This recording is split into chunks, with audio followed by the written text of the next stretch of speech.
land, water bodies, and vegetation. That is okay. You already have your mark for that. So you have to line them up, and don't forget that on the seventh day, God rested.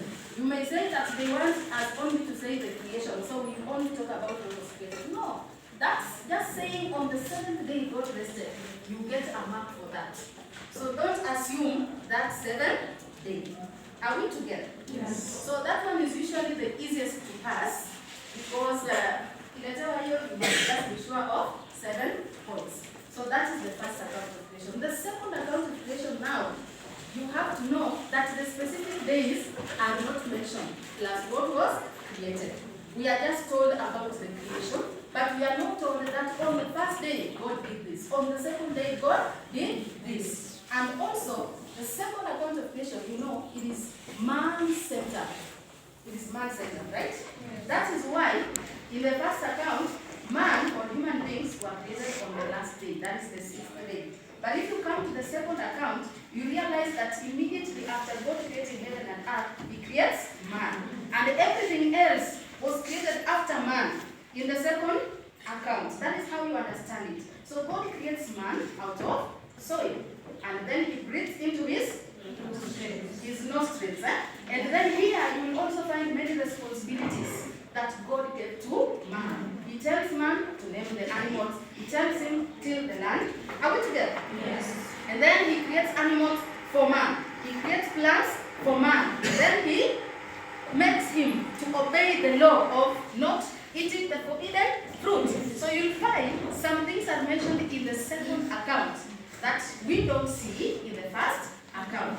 Now the best thing with this one is that now there are no specific days that this was created when, and this was created when. So you need to know how to distinguish the two. Are we together? And that leads us to similarities. You must know the similarities between the two accounts. The first account and the second account. For example, in both, God is the creator. Yes. In both, God gives man authority over all his creation. Something like that. And then you also need to know the differences. Now, differences is where we find a problem. Differences is where we find a problem. Because you will find some students drawing tables. Huh? Do you draw tables? No. When you are answering differences? No. No, that is good. So differences, you must use a conjunction like while, whereas. And you must make sure that both your two sides are related. For example, you cannot tell me, like your first point is, in the first account of creation, God created by word of mouth. Then you tell me, but in the second account of creation, God created what? The Garden of Eden. Those are two very correct points.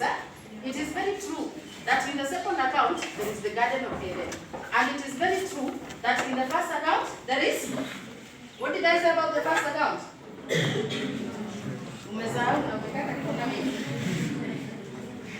So the 2 points must be related.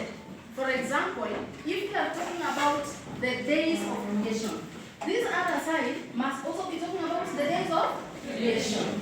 Are we together? Yes. If you are saying that God created by word of mouth, tell us, how did He create on the other side? How did He create on the other side? Like in the second account, God molded from the soil.